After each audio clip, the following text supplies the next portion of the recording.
Salut tout le monde, il y a 1 an et 9 mois, Heart of Thorn, la première extension de Guild Wars 2 sortait. Elle proposait alors 4 nouvelles cartes, une nouvelle classe, le système de maîtrise, les spécialisations d'élite, les halls de guild, de nouvelles armes légendaires, de nouveaux succès, ainsi qu'une nouvelle histoire. Mais qu'en est-il aujourd'hui ? En effet, maintenant que la saison 3 de l'histoire vivante est arrivée à son terme et que nous sommes à l'aube d'une nouvelle extension, de nombreux aspects du jeu ont évolué. Du coup, vous l'aurez compris, aujourd'hui, on va parler des changements que le jeu a subis depuis ces 2 ans et de ce qui se cache finalement derrière le prix de l'extension.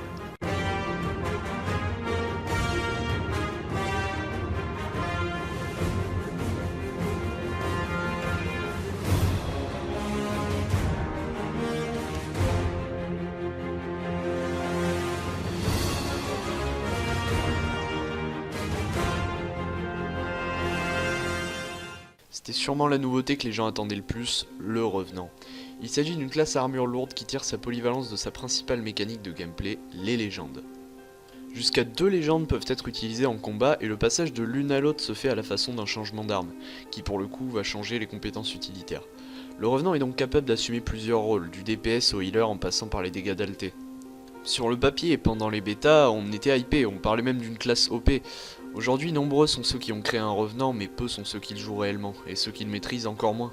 Le Revenant est un filtre à noob, un peu à la manière de l'ingénieur. Il garde une certaine importance au sein d'un groupe, sans pour autant être indispensable, à l'instar d'un gardien en MCM ou d'un envoûteur en raid par exemple. Mais justement, intéressons-nous aux autres classes.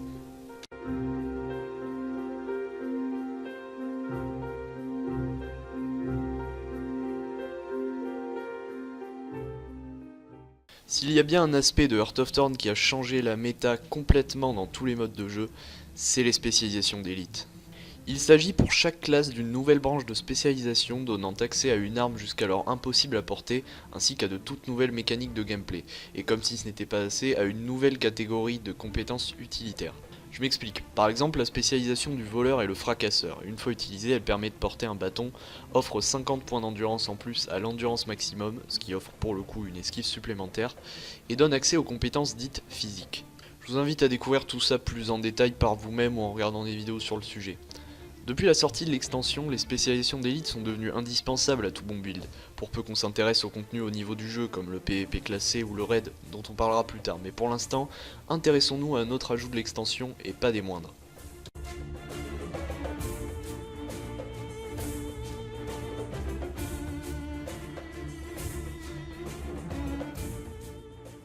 Les maîtrises peuvent s'apparenter à un perfectionnement du compte accessible après le niveau 80.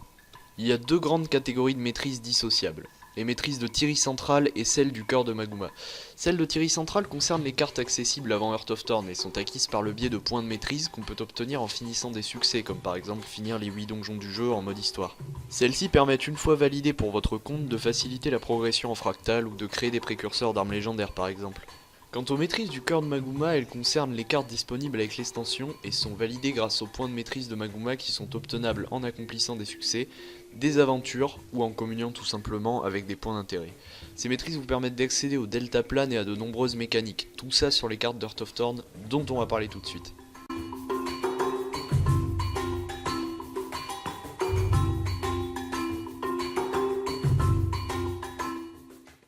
On avait hâte de les découvrir et d'y farmer des heures durant, les cartes de Heart of Thorn. A la sortie de l'extension, elles étaient au nombre de 4. L'orée d'émeraude, le bassin aurique, les profondeurs verdoyantes et pour finir en beauté, le repli du dragon. Ces cartes sont pensées de façon à mettre en avant l'utilisation du deltaplane qui constitue un des ajouts majeurs de l'extension. En effet, elles sont bien plus verticales que toutes celles qu'on avait jusqu'alors. Vous y découvrirez également les aventures, mini-jeux assez variés permettant d'obtenir des points de maîtrise. 9 mois plus tard sortait la saison 3 du Monde Vivant, dont l'histoire fait suite à celle de Heart of Thorn. 6 épisodes sont disponibles, à condition d'avoir l'extension, apportant chacun une carte ainsi qu'une nouvelle branche de maîtrise, la magie ancestrale. Mais revenons-en aux cartes. Vous l'aurez compris, presque 2 ans après la sortie de Heart of Thorn, on a un total de 10 cartes supplémentaires, ce qui est bien au-delà des 4 initiales. Restons dans le PvE, un peu plus complexe cette fois, parlons du raid.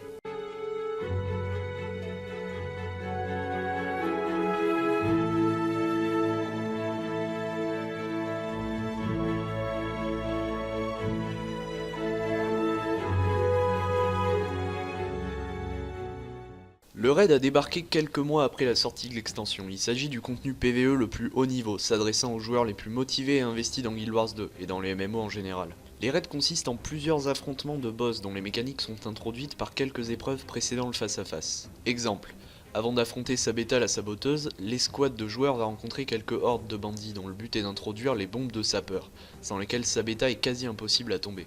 Chaque boss exige un équilibre au sein de l'escouade, composé de 10 joueurs, une trinité. Ainsi, un healer, un tank et des DPS sont indispensables. 4 L de raid sont sortis à ce jour, pour un total de 12 boss. Mais assez parlé, on n'est pas là pour faire un tuto raid, parlons plutôt du problème du raid pour ceux qui comptent s'y mettre sérieusement. Il est très compliqué de commencer le raid si comme moi vous vous y êtes mis ou vous y mettez sur le tard. Chaque boss tombé donne une fois par semaine une connaissance légendaire, qui est un item de rareté légendaire plus connu sous le nom de LI. Pour résumer le problème, vous aurez beau être fin prêt à tomber un boss, stuff optimisé, rotation maîtrisée, mécanique du boss apprise, ça ne suffit pas, il vous faut évidemment un groupe. Et il se trouve qu'aujourd'hui, la plupart des bons groupes recrutent selon votre nombre de LI. Depuis le temps que le raid est sorti, il n'est pas rare de voir des groupes recruter des joueurs à 50, 100 voire plus de 150 LI minimum. Vous allez donc galérer à tomber des boss car malgré votre maîtrise, vous passerez votre temps avec des gens qui prennent le raid bien trop à la légère et qui souvent n'ont même pas le stuff adéquat. Résultat, vous ne tomberez pas ou trop rarement les boss, pas de LI, pas de LI, pas de bon groupe, pas de bon groupe, pas de LI. Vous voilà prévenu. Aujourd'hui le raid est un cercle vicieux pour un joueur qui compte s'y mettre, aussi investi soit-il, et un cercle vertueux pour ceux qui s'y sont pris dès sa sortie.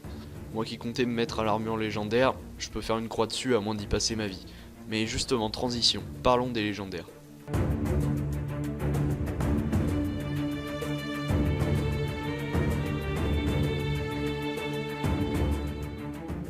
Les armes légendaires sont les items les plus chers à créer dans Guild Wars 2. Elles sont considérées par beaucoup comme un objectif ultime du jeu.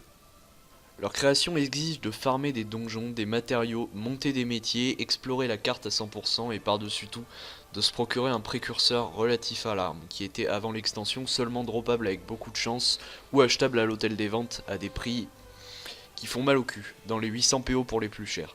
A noter que ces armes ont des statistiques similaires à celles des élevées, à la différence qu'elles permettent de changer de combinaison de stats à volonté. Exemple, on peut passer de berserk à maraudeur à tout moment. La principale cause de leur création est donc leur skin. Il existait une légendaire par arme avant Heart of Thorn à part les Spadons qui en compte 3.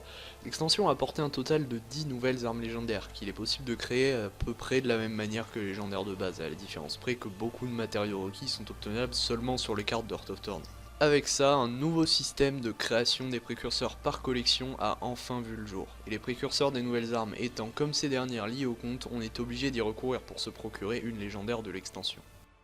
Heart of Thorn a également apporté 3 objets de dos légendaires, servant aussi de deltaplane au passage.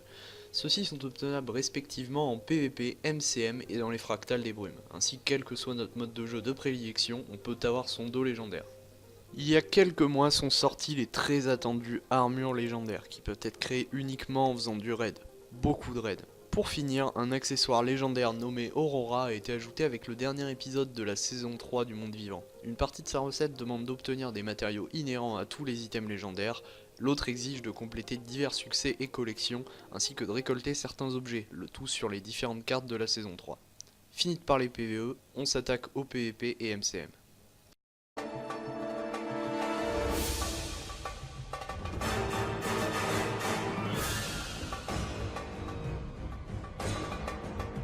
Le PvP sur Guild Wars 2 est devenu bien plus compétitif et intéressant depuis Heart of Thorn.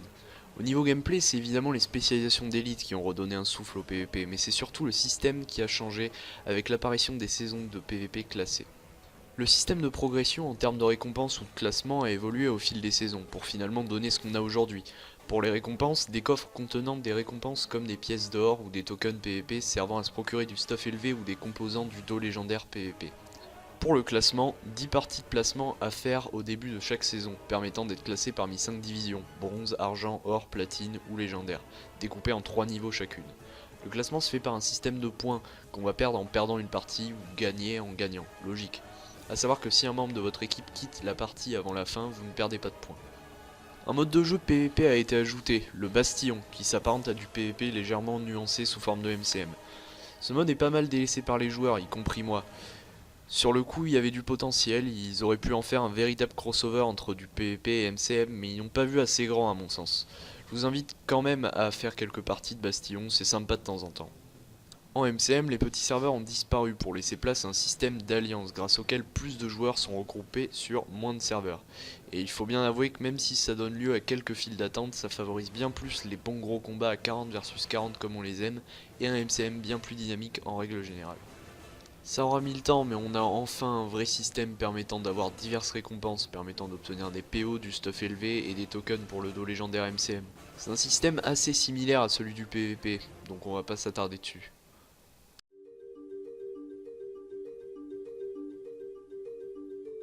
Finissons par parler très brièvement des halls de guilde. Il s'agit du QG pour votre guilde, personnalisable grâce à des décorations obtenues le plus souvent avec la contribution de tous les membres. Je m'y suis que peu intéressé, mais les halls de guilde et surtout leur aspect personnalisable par le biais des décorations ont pris une place assez importante dans le jeu. Ainsi, il est possible d'avoir des décorations inhérentes à différents événements comme Hivernel ou la Super Adventure Box, mais aussi grâce aux raids par exemple.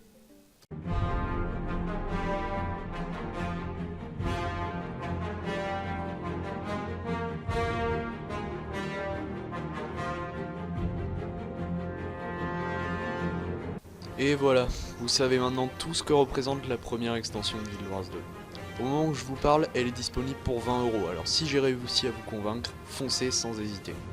Quant à moi, je vous dis à bientôt Inch'Allah, au cœur de la jungle.